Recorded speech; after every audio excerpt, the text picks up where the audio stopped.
for someone who's trying to decide where they want to buy their suspension components and their bushings, why should they choose an Indian-based company like Mansons over a Chinese-based company?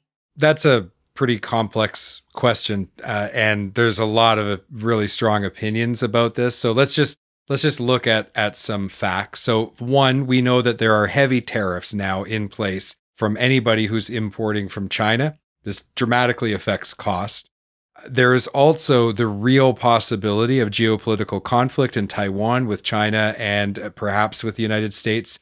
And so that creates uncertainty. And I've been talking to manufacturers in China as well as manufacturers. And I've had the opportunity, even as late as when we were at Apex, to talk to manufacturers from China and also people who import and distribute products here in North America. I think everybody's pretty nervous about that right now. Now, India is a little bit different. Obviously, with China, we know that they're a communist country. India is a country that was colonized by Britain, but there is close ties with Britain and the Commonwealth. And as of the time of this recording, there's been some indication that India maybe is sitting on the fence as to which superpower they might back in a large scale conflict.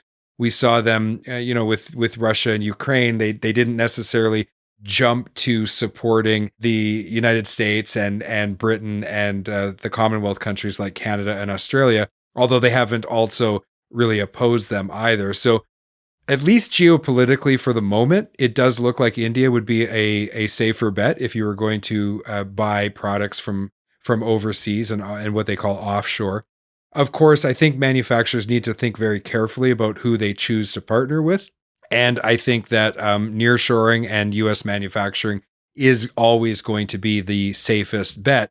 But there's a lot of cost that comes with that. So if you are looking to partner with a company, someone who is a reputable company like Mansons and someone that is India-based may be a safer bet over someone from South Asia where, the sad reality is that at least at the time of this recording, the possibility of a geopolitical conflict similar to Ukraine in Taiwan is still a very real possibility. So we live in dynamic times, and we don't really comment on politics here on this show, but you can't ignore geopolitical conflicts and issues because they have a significant impact on the supply chain, as we've seen from history, and as even we saw during COVID. Right, once those supply chains start to collapse for whatever reason, it has a massive impact on us and our economy and our ability to get the products we need to keep trucks and trailers rolling on North American soil. Absolutely. Thank you for that insight.